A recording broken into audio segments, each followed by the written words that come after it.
Nous prions que ton Esprit Saint vienne, Seigneur Père éternel, pour nous éclairer, pour nous enseigner. Ouvre notre esprit, ouvre notre entendement, et que, Seigneur, ce soir, nous puissions encore pénétrer les secrets profonds de ta parole, que nous puissions la saisir, que nous puissions la comprendre. Mais au-delà de cela, Seigneur, nous te prions de nous aider à vivre cela et à mettre cela en pratique, comme déclare Jean 13, le verset 17. Vous êtes heureux si vous connaissez ces choses, mais pourvu que vous les pratiquez. Seigneur, ce n'est pas l'information que nous avons besoin ce soir, mais nous voulons vivre cela et pratiquer cela dans le nom de Jésus. Amen. Amen. Amen. Peuple de Dieu, si vous pouvez vous acclamer pour la révision. Merci, pasteur. Que Dieu vous bénisse. C'est ça, il faut tester la capacité de rétention pour voir comment nous assimilons ce que nous donnons. Que le nom du Seigneur soit béni. Merci, pasteur, pour cette révision. Et je continue en même temps pour vous donner un 5e point qui est resté la fois passée pour terminer cette partie, pour boucler cette partie. Nous avons parlé de nous approcher de Dieu, nous avons parlé pour être utile à Dieu, nous avons parlé pour être exaucé dans nos prières et aussi être béni matériellement et financièrement. Nous avons vu 3 Jean 2 et nous avons vu Malachie 3, les versets 13 à 18. Et aujourd'hui, je vais terminer ces points de l'importance. Parce que si nous ne comprenons pas l'importance, nous n'allons pas comme tel vraiment profiter de cela et prendre ça au sérieux. Et aujourd'hui, nous allons prendre le 5e point. C'est pour être enlevé au ciel, pour être enlevé au ciel, nous avons besoin de la sanctification. Alléluia. Pour être enlevé, nous devons nous sanctifier. La sanctification est très très importante. Parce que sans elle, la Bible dit, nul ne verra le Seigneur. Hébreux 12, le verset 14. Cherchez la paix avec tous et la sanctification.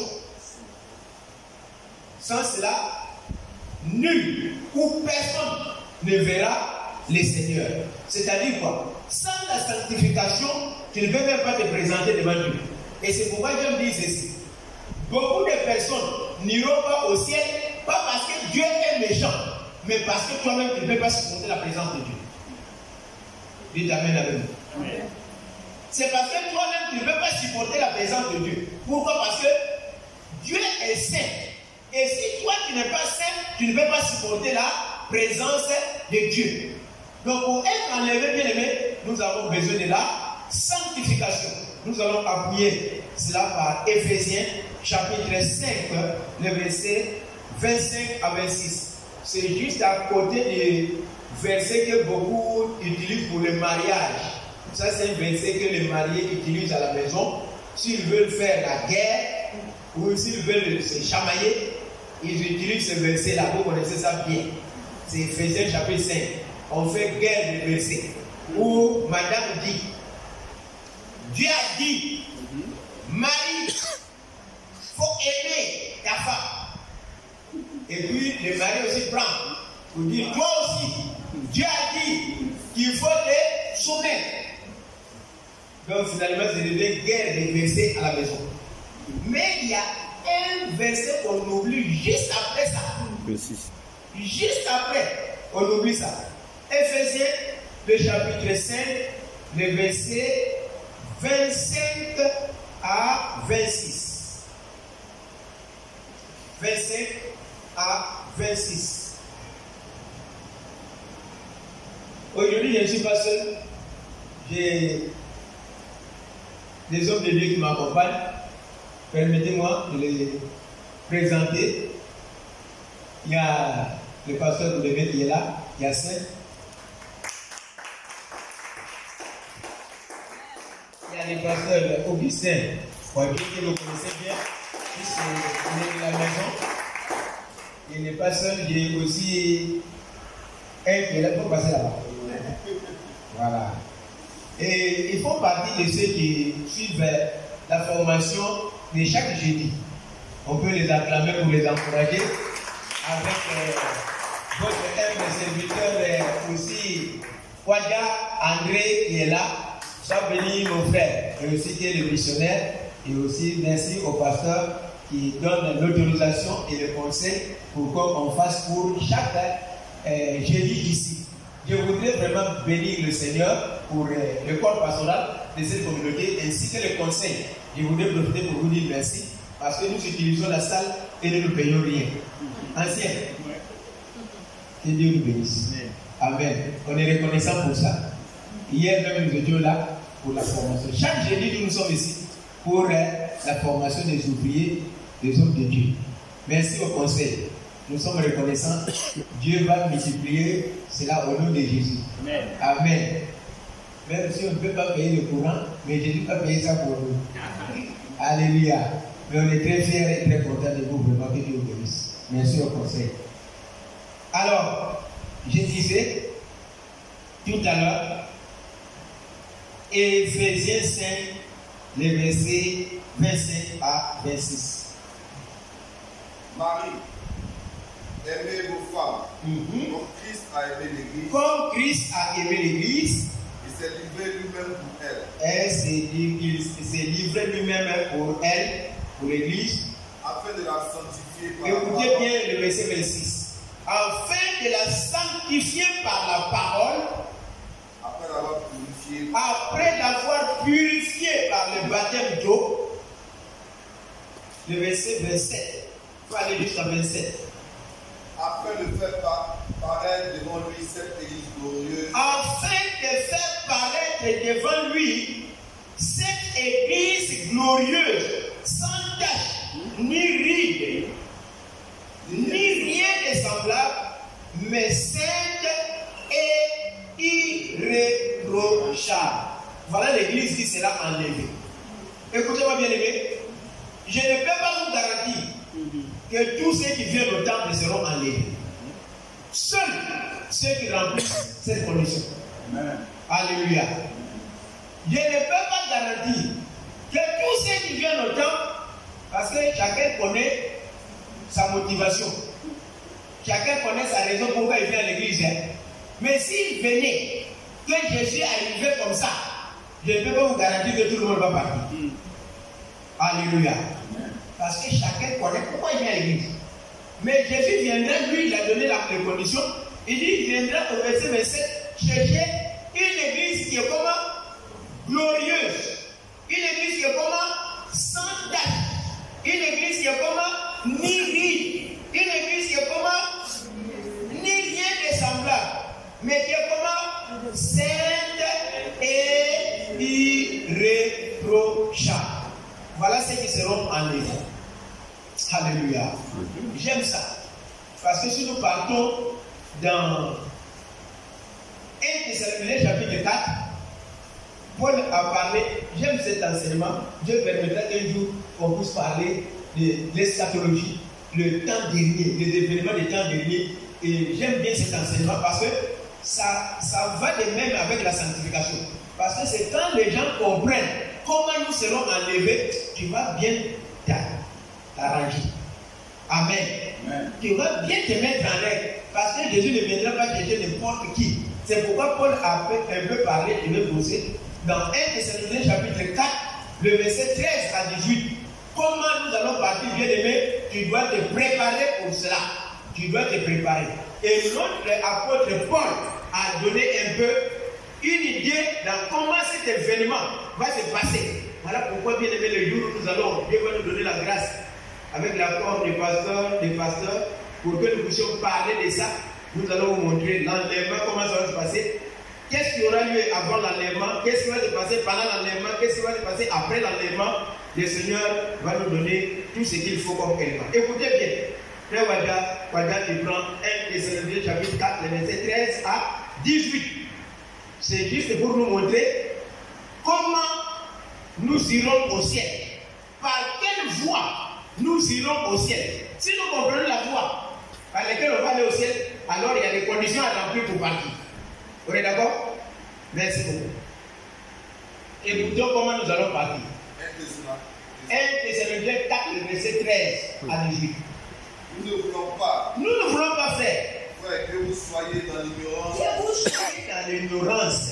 Au sujet de ceux qui dorment. Au sujet de ceux qui dorment. Afin que vous ne vous affligez pas comme les autres qui n'ont point d'espérance. Oui. Car si nous croyons que Jésus est mort et qu'il est ressuscité, croyons aussi que Dieu ramènera par Jésus avec tous ceux qui sont morts. Voici, en effet, ce que nous vous déclarons d'après la parole du Seigneur. Nous les vivants. Nous les vivants. Paul-même croyait que lui aussi sera là. Restez pour l'avènement du Seigneur. Oui. Nous ne dénoncerons pas ceux qui sont morts. Car le Seigneur lui-même a un signal donné à la voix d'un archange. Oui. Et au son de la trompette de Dieu. Oui. Descendra du ciel. Oui. Et les morts en Christ ressusciteront. Les morts en Christ ressusciteront premièrement. Ensuite, nous les vivants, qui seront restés, nous serons tous ensemble enlevés avec eux. Nous serons tous ensemble enlevés eux sur des nuées. Oh. À la rencontre du Seigneur. À la rencontre du Seigneur dans les airs. Et ainsi nous serons toujours avec le Seigneur. Et ainsi nous serons toujours avec le Seigneur. Consolez-vous donc les autres avec ça. Alléluia. Aujourd'hui, nous ne parlons pas de l'enlèvement, mais c'est juste une manière de nous dire comment cet événement va se passer. C'est-à-dire que pendant que nous sommes là, la Bible dit que ici, là, d'abord même les Thessaloniciens avaient un problème. Ils n'ont pas compris l'enseignement sur la résurrection. Et puis, pendant qu'ils étaient là, ils voient que les frères en Christ meurent. On s'en va les enterrer. Demain, une seule meurt. On va encore les enterrer. Ah! Comment? Donc nous aussi on doit mourir. Malgré qu'on a reçu Jésus. Donc ils s'inquiétaient au sujet de la mort. Et ils pleuraient. Mais quand c'est la manière dont vraiment on est fini. Donc on va mourir comme ça comme les païens aussi. Ah! Et c'est ça, Paul prend son temps pour dire, ne nous lamentons pas. Comme si nous étions des païens. Les païens qui n'ont point l'espérance. Mais nous là, nous avons l'espérance. Nous avons l'espoir. Et d'ailleurs même il a dit, ceux qui meurent là, il a changé le nom en disant quoi? Qu'il faut quoi? Ils doivent. Or si quelqu'un dort, qu'est-ce qui va se passer? Il va se réveiller. Il va se réveiller.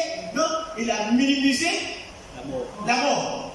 Vous comprenez? Il a minimisé la mort. Ils sont morts, mais ils ne sont pas morts, ils dorment. C'est-à-dire qu'ils vont se réveiller. Et il a pris le soin d'expliquer comment ça va se passer. Comme elle se plaignait de mort, il dit que d'ailleurs, nous-mêmes qui restons ici vivants là, nous n'allons pas dévancer ceux qui sont morts. Mais au temps marqué par Dieu, à la voix, au signal d'un archange, les morts en Christ susciteront premièrement. Les morts qui sont morts en croyant au Seigneur Jésus-Christ. Ceux-là vont ressusciter. J'aime bien cet enseignement. Et remarquez bien quel avantage nous avons, nous, aujourd'hui, de connaître Jésus-Christ. Est-ce que vous savez que les morts qui n'ont pas Jésus-Christ, qui sont morts dans la loi, eux ne seront pas enlevés. Ils seront restés. Même les Moïse, ils vont rester. Et ils vont attendre, ils ne seront pas enlevés, mais ils vont passer à la deuxième résurrection pour venir nous joindre dans l'autre côté lors de la guerre d'Armageddon. Alléluia. Amen. Deuxième résurrection, ils ne seront pas enlevés. Mais lorsque nous allons être enlevés, les morts en Christ, c'est le premier cortège, premier contingent. Alléluia. Premier contingent, c'est le contingent des morts avec Jésus-Christ. Ceux qui ont confessé Jésus comme leur sauveur et leur Seigneur, ceux-là qui vivent la sanctification seront enlevés.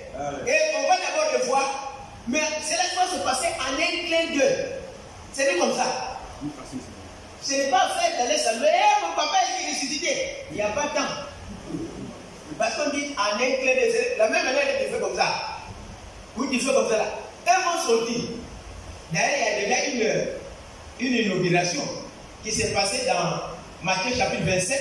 Lorsque le Seigneur Jésus-Christ est mort à la croix, la Bible dit que les gens ont vu leurs parents sortir des tombeaux et sont entrés dans la ville. Mais ils n'ont plus parlé d'eux encore. C'était une inauguration. Mais c'était l'introduction de la résurrection. Alléluia. Mais un jour, on va parler de ça. D'où sont partis les gens là qui sont sortis dans le tombeau lorsque Jésus est mort. Et pourquoi ils sont sortis?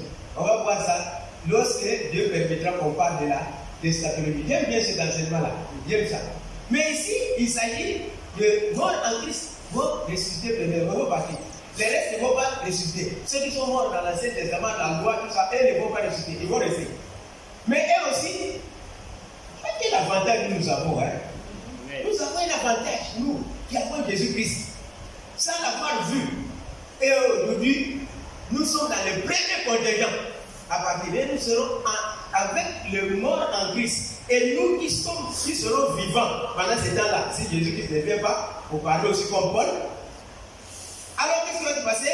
Nous serons enlevés, nous tous, nous allons monter pour aller rencontrer le Seigneur dans les airs. Quand le Seigneur viendra, il y aura deux phases.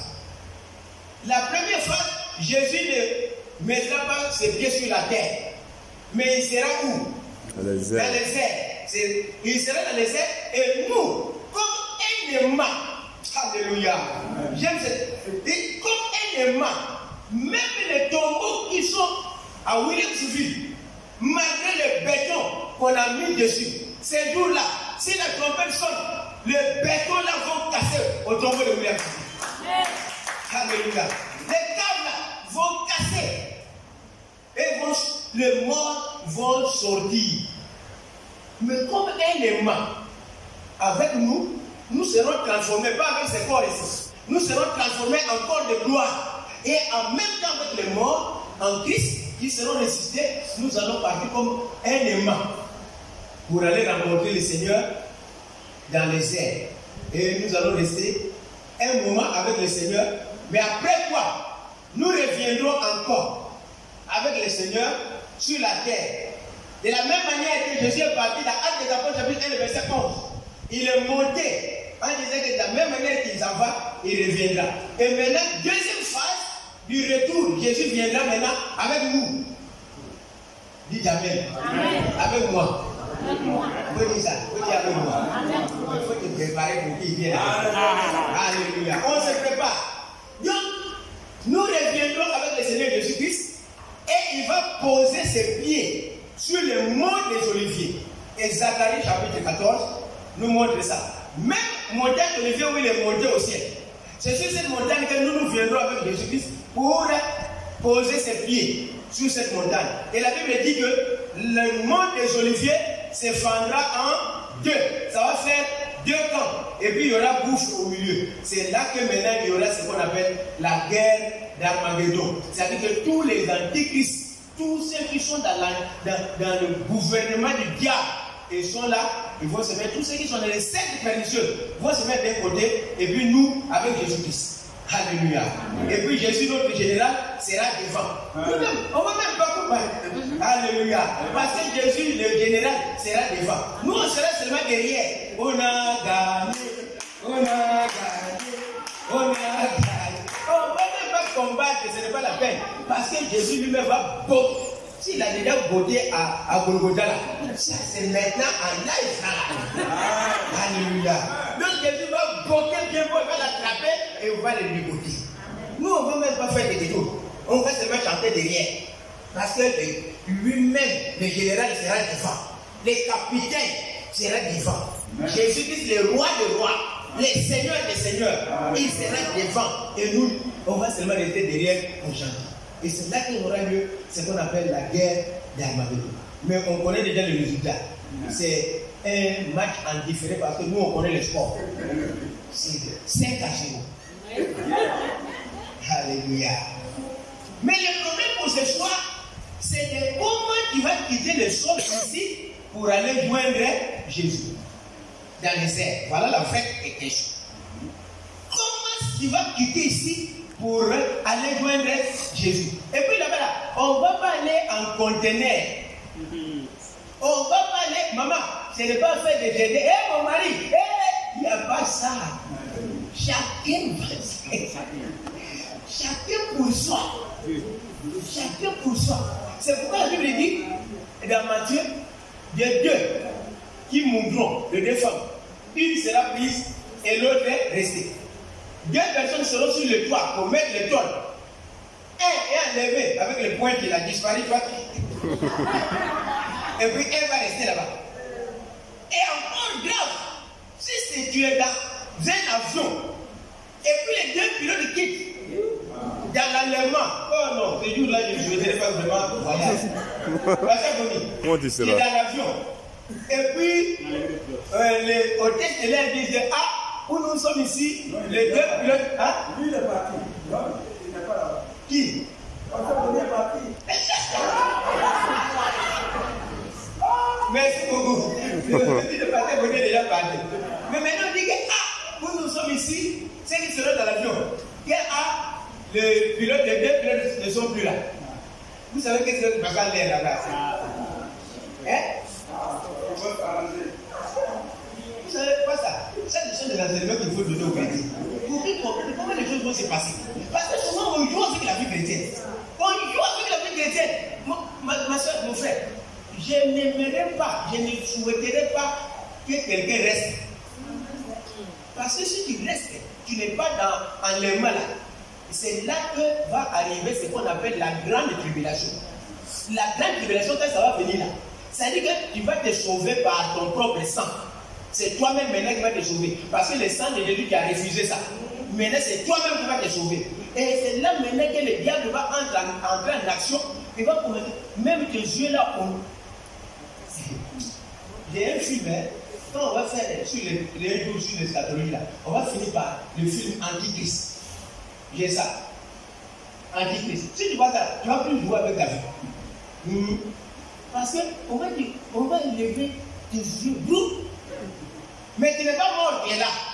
Tu viens, on a levé le yeux. Tu es là. On prend ton bras.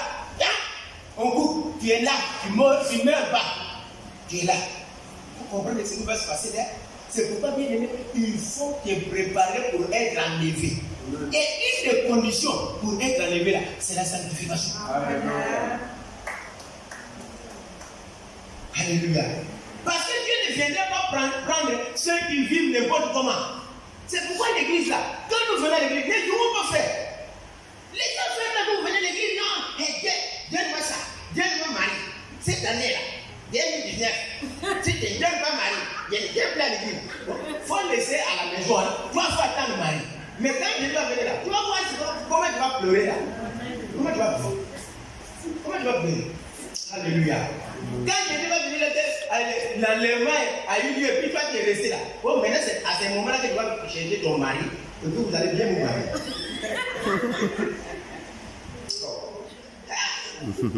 Les gens jouent avec la vie chrétienne. Ils pensent à Dieu. Bon, c'est toi qui m'as créé. Sinon, moi-même, je n'allais pas venir dans le monde ici. Mais comme c'est toi qui m'as créé là, c'est toi qui m'as envoyé sur la terre. Fais tout, hein. Arrange-toi pour me donner du travail. Arrange-toi pour me donner une maison. Arrange-toi pour me donner une voiture. Arrange-toi pour me donner une femme. Arrange-toi pour régler mon problème de mon commerce. Faut laisser là. Mais toujours ultimatum à Dieu. Mais dans les jours là va venir que la trompette.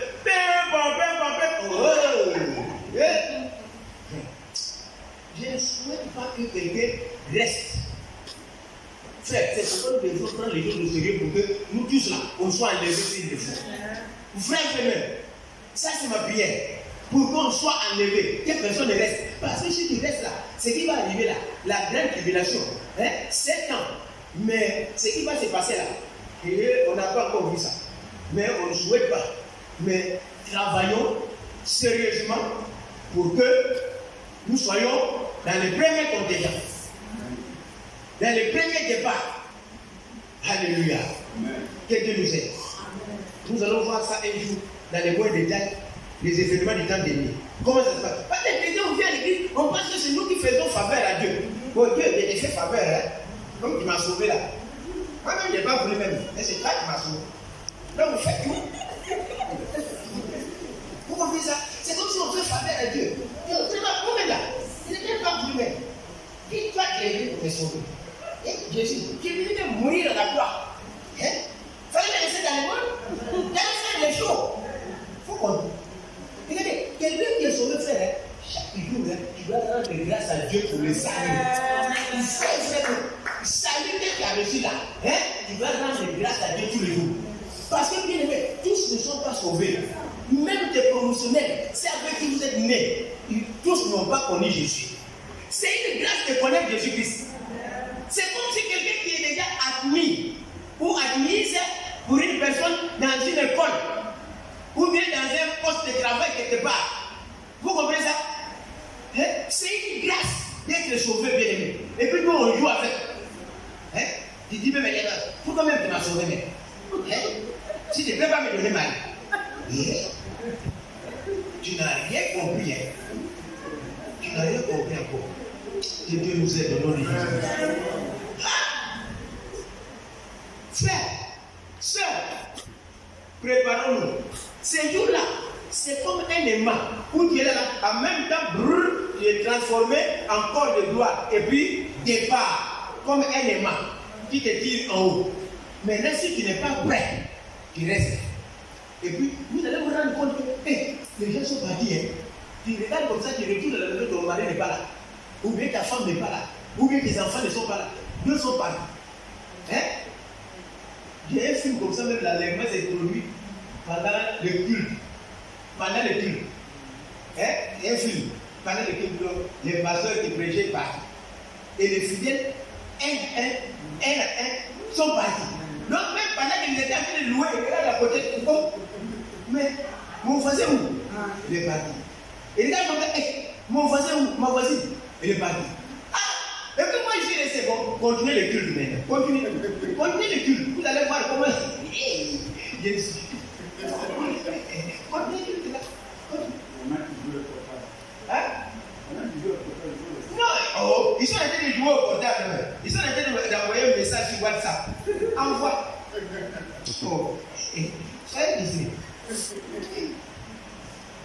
Bien aimé, quand on comprend ça là, on ne va pas jouer avec sa vie chrétienne. On va se ranger, on va se réunir, on va mettre les choses au point pour que ce jour-là, hein, oui, je suis là. J'ai pris le Seigneur, aide-moi pour que je ne puisse pas rater l'enlèvement. Il ne faut pas que je rate. Parce que si tu es resté là, on te montre ce qui va te passer pendant la grande tribulation. Hein? C'est pas bon. Que Dieu nous aide au nom de Jésus. Donc, bien aimé, nous disons simplement, pour clore la première partie, c'est que une des conditions pour que nous soyons enlevés, c'est quoi? C'est la sanctification. Il faut qu'on soit propre, irréprochable. Alors, aujourd'hui, nous continuons pour parler maintenant de la définition. Qu'est-ce que